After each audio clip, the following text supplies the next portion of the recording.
É uma realidade. 60% da população brasileira acima do peso. E tudo tem começado desde a idade infantil. As crianças, o perigo, a obesidade infantil. Confira a matéria. As fotos de um passado distante revelam que, na infância, a Paula, hoje com 23 anos, viveu acima do peso ideal. Eu era uma pessoa extremamente preguiçosa, parada. Eu tinha vergonha de fazer exercício, eu tinha vergonha de sair na rua. Os hábitos alimentares mudaram com o tempo, mas ela lembra bem dos motivos que a faziam comer ainda mais. Eu comia numa forma de tirar toda a minha ansiedade, tirar toda a minha angústia, porque eu tinha noção do peso que eu tinha. Eu tinha noção de que aquilo me trazia dor e me trazia angústia. Só que eu tentava apagar o meu sentimento com a comida. Então, toda hora eu queria comer alguma coisa. A obesidade infantil é uma epidemia mundial. Segundo o Ministério da Saúde, a cada 10 crianças entre 5 e 9 anos de idade, pelo menos 3 estão acima do peso. 2 fatores explicam esses números. Primeiro, a alimentação errada. Doces, alimentos ultraprocessados, gorduras, frituras. E em segundo, a falta de atividades físicas. Ao longo dos anos, as crianças estão cada vez menos ativas. Passam muito tempo no celular e no computador e menos tempo em brincadeiras que exigem esforço físico, como jogar bola, andar de bicicleta e correr. Na casa da Camila, a alimentação do pequeno Henrico é levada muito a sério. Pela manhã come frutas e leite em pó com nutrientes. Ah, e achocolatado, nem pensar. O achocolatado só na casa da avó. A Camila tem essa consciência porque também é nutricionista. Ela sabe que o cuidado com que o Henrico come hoje vai ser muito benéfico no futuro. Independente da questão da obesidade, né? A gente hoje tem muito mais estudos e comprovações de que a gordura, o açúcar não fazem bem no nosso dia a dia. Foi uma preocupação bem grande a gente fazer a escolha da escola para ele. Né? Porque no bairro a gente só tinha escolas que os pais mandam os lanches, né? Então, quer dizer, o lanche da escola não é uma brincadeira, né? Todos os dias. Então, faz parte de um hábito alimentar. Então, a gente acabou indo a 5 quilômetros aqui de casa para levá-lo numa escola que tenha uma alimentação voltada para os legumes, para as verduras, mesmo nos horários de lanche. E dia 10 de março, Dia Mundial contra o Sedentarismo. Obesidade infantil, uma questão muito séria. Doutor Rigolin. Sim, essa é uma oportunidade para mim reforçar a importância de dizer que o envelhecimento não começa na velhice. O envelhecimento, a gente começa a envelhecer quando criança, né? A gente nasce e inicia-se o processo. Envelhecer é um processo natural, longo, né, e duradouro, que já os hábitos da criança, você pode ter bons hábitos, né, de educação alimentar. Essa é a grande fórmula para começar a ter um bom hábito, um bom comportamento. Essa é a mensagem. Vocês viram que os dois exemplos na matéria, quanto que é importante educar a criança a ter uma alimentação saudável. Aquela luta dos pais, né, de trazer a alimentação saudável para as crianças, o hortifruti granjeiros, né, e é interessante começar a levar a criança na feira, no supermercado e começar a educar já no carrinho do supermercado. É aquilo que você vai colocar na sua geladeira e na sua despensa alimentar. Então, assim que começa as crianças. O interessante é que Marília tem programas, né, de controle da obesidade infantil. Eu não posso dar mais informação, mas eu sei que a cidade se preocupa com isso. E o binônimo, que é alimentação saudável e atividade física. É ainda uma deficiência grande, né, da introdução da atividade física, da deficiência de parques e momentos de atividade física e lazer para a população da cidade. Mas lembrar que as escolas têm uma responsabilidade grande de instituir uma alimentação saudável. Eu gostaria de chamar a atenção para as cantinas das escolas, né? Eu confesso que eu não conheço as cantinas das escolas infantis de Marília, mas essas escolas devem ficar atentas, a Secretaria da Educação, ficar atento o que você pode intervir dentro das cantinas de escolas, por exemplo, que é a tradição da coxinha, né, do salgadinho. Isso não é uma proposta saudável para a alimentação de crianças. O refrigerante, interessante ficar atento se que controle que você tem dos refrigerantes, se é com açúcar ou sem açúcar, que é os chamados diets, os lights. Fica atento que esses hábitos de você tirar o açúcar do hábito alimentar das crianças pode ser muito útil, porque você, na questão genética dessas crianças, vocês não têm essa informação, o quanto esse açúcar, o quanto essa quantidade de açúcar que essa criança ingere vai representar no futuro, né, na vida adulta. Então é muito interessante pensar que você pode já começar a instituir a retirada dos açúcares, do excesso do açúcar. Vocês viram que na matéria a nutricionista deu o exemplo do achocolatado. Então no Brasil as pessoas ainda acham que não tem muito hábito de ler o rótulo. Fica atento quando você comprar um achocolatado, essas embalagens prontas, se você está comprando com açúcar ou sem açúcar, que está disponível no mercado, achocolatados sem açúcar, ou achocolatado light. Que a entrevista, na matéria, a nutricionista faz uma referência à avó, né? Porque na casa da avó pode. Porque os avós, diz que eu como geriatra, e observo isso, que na casa dos avós pode tudo, né? Na casa dos avós que vem as guloseimas, né?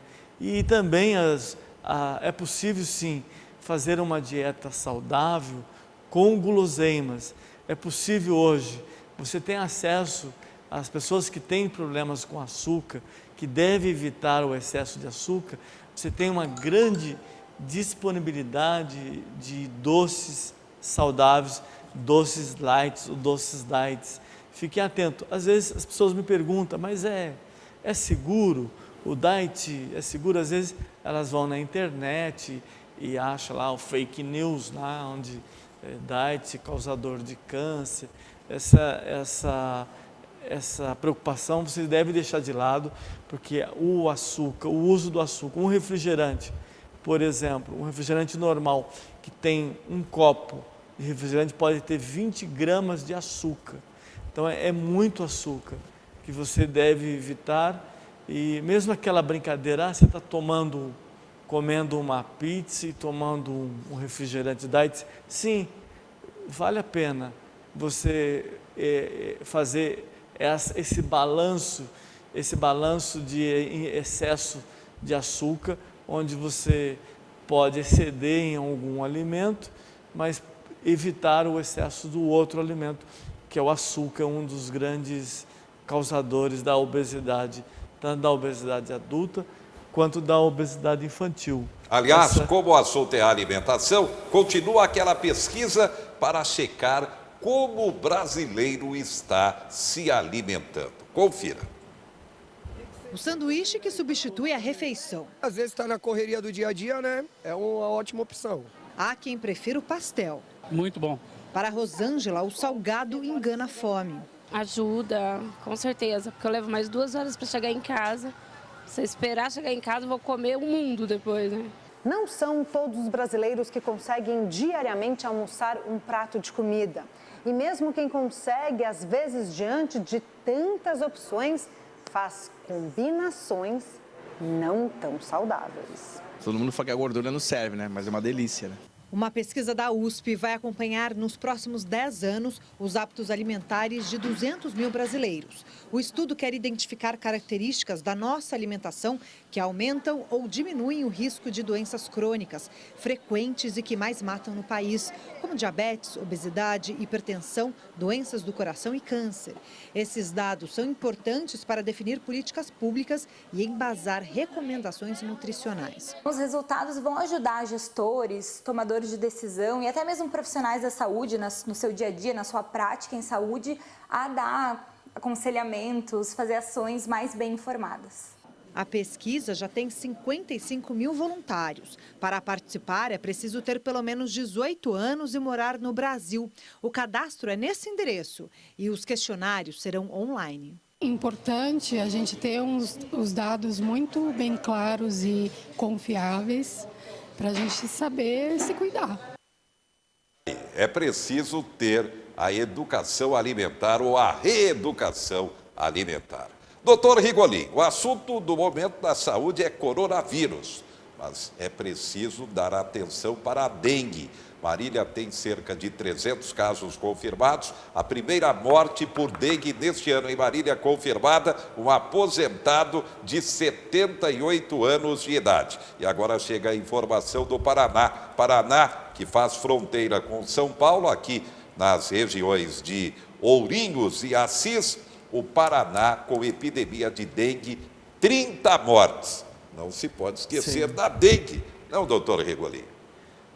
Sim, os estudos e os resultados estão aí. Nós chegamos na região, aqui de Marília região, foi uma média de 200 casos, uma morte aqui em Marília, uma em Acri e uma em Assis, de paciente até de pessoa mais jovem. O de Acri, eu gostaria até de contar, Zé Henrique, que foi um paciente que eu cuidava dele. Ele é um idoso, ele tinha várias doenças, né, mas ele estava bem. Ele estava bem, inclusive ele tinha passado em consulta recentemente comigo e ele estava bem e foi vitimado pela dengue. E aí descompensou as suas doenças, ele tinha doenças cardíacas, tinha doença renal. Então é um idoso que a gente vem trazendo aqui com a preocupação com os outros vírus, o quanto essas doenças podem ser agressivas aos pacientes já fragilizados e pode sim levar à morte. Eu já perdi outros casos de pacientes idosos e com várias doenças, com dengue. Não é o meu primeiro caso. Então, mas esses casos, a gente todas as vezes, todos os anos, todo momento que eles acontecem, a gente passa a pensar o quanto podia ser evitado, né? E eu vi que na cidade da região, Zé Henrique, não sei se você tem o dado, eu vi que acho que foi Palmital, que teve um dos maiores números de casos.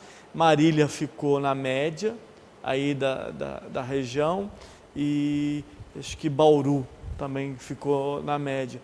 Mas o quanto, de novo, que reforçando as duas grandes frentes de atuação.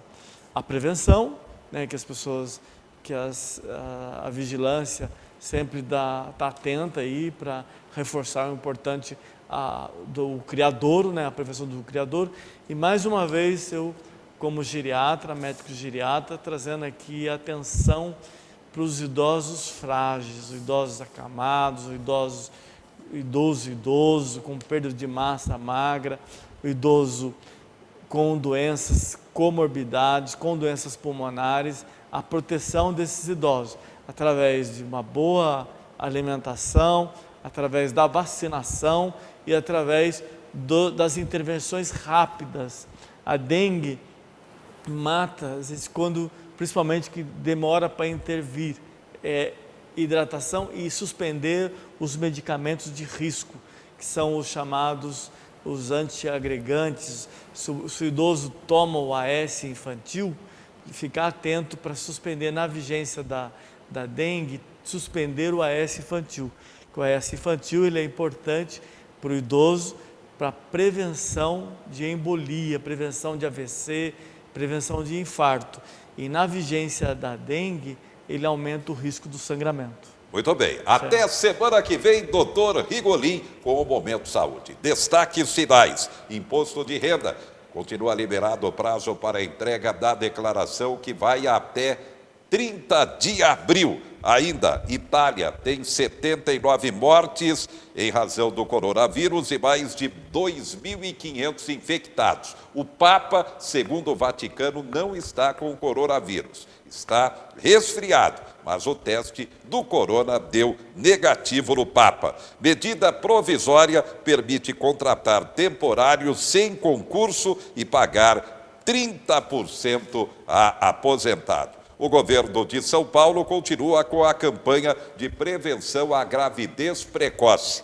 Gravidez na adolescência é para a vida toda. Esse é o título da campanha do governo do estado. O governador Dória continua comemorando a aprovação da reforma previdenciária no estado e no futebol, expectativa para o jogo do MAC nesta quarta-feira no Abreuzão contra o Rio Preto.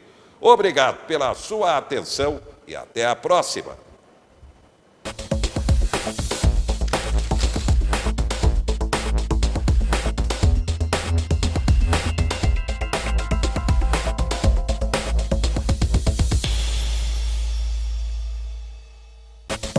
Quatro Notícias. Oferecimento Unimar EAD. Tradição e qualidade ao seu alcance. Acesse unimar.br. Taust, faz toda a diferença. E Menin Engenharia.